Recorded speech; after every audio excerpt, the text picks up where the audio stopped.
Hello and welcome to this session. This is Professor Farhat, in which we would look at an exercise or a simulation that deals with unadjusted misstatement audit schedule.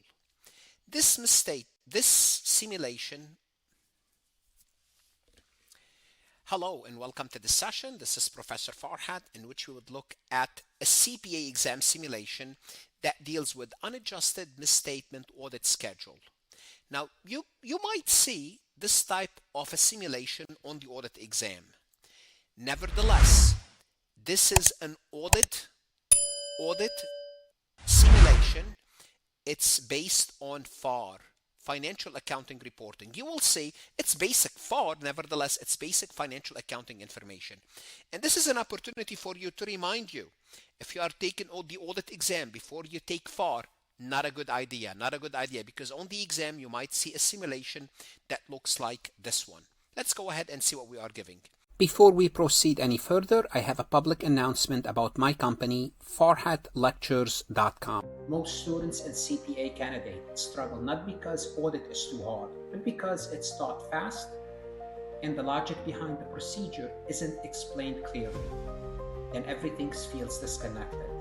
At Farhat Lectures, we break audit down step by step. We explain the why behind the standards, the logic behind the assertions, risks, procedures, evidence, so the whole process finally clicks. When the concepts connect, audit becomes clear and manageable. You stop memorizing and start understanding. Ready for auditing to make sense? Start your free trial at farhatlectures.com. You are the audit senior responsible for the year-end audit of Skyhaven Manufacturing for the year ended December 31st, X4. You have determined the following materiality level for the company: overall materiality 100,000, performance materiality 80,000. Now at the end we're going to have to use those materialities, whether to accept or not to accept, and I will explain them a little bit later at the end when things make more sense with the numbers.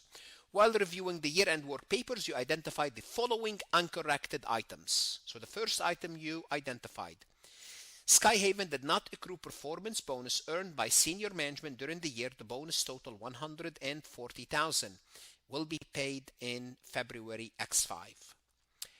Other issues: machinery that originally cost 810 and is fully depreciated with an estimated salvage value of 50 was sold on December 29th X4 for 95,000. The customer will pay on January 18th. No entry was made. We did not book this entry. After analyzing the aged account receivable listing and customer correspondence, you conclude that the allowance for doubtful account is overstated by 38. Another error.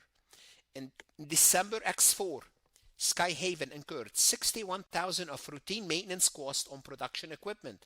The entire amount was capitalized for the equipment. No depreciation was recorded. 5.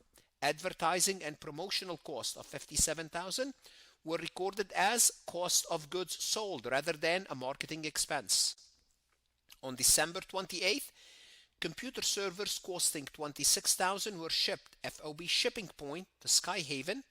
The servers were received January 4th and will be financed with a long-term notes payable due July 31st, 06. No entry has been recorded for this purchase. So we are looking at 6 different scenarios, 6 different situations.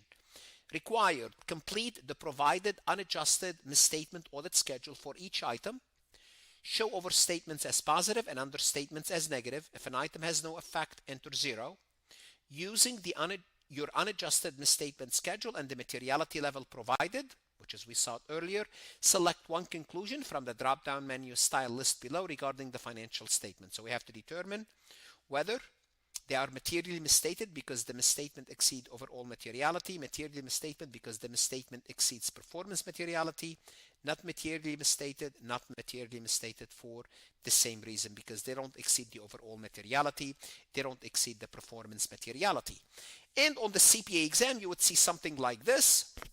And for each scenario, we are going to determine how would that error affect current assets, non-current assets, current liability, non-current liability, and most importantly, how did it affect income, because that's gonna matter to us. So we will be analyzing each item separately, each item separately, then figuring out the total. And based on the total, we are going to make the decision whether to accept or not accept. Again, this is your knowledge of financial accounting. Financial accounting means what? This is your knowledge of adjusting entries of basic accounting. Let's go ahead and get started. Starting with the first error. The company did not accrue bonus earned by senior management for $140,000. So what happened is this: we missed an entry that says something to the effect of, I'm going to call it bonus expense, you want to call it bonus salary expense, it doesn't matter, 140, and bonus liability or payable 140,000. So this is what's missing. What's missing is an expense, and what's missing is a liability. Your liabilities are underreported, your expense are underreported. Now, what does that mean from our table perspective? Table perspective means the table that we need to complete here. So let's go down here. What we have to do is our current liabilities, we said they are understated by 140,000, and our income before taxes is overstated by 140,000. Why?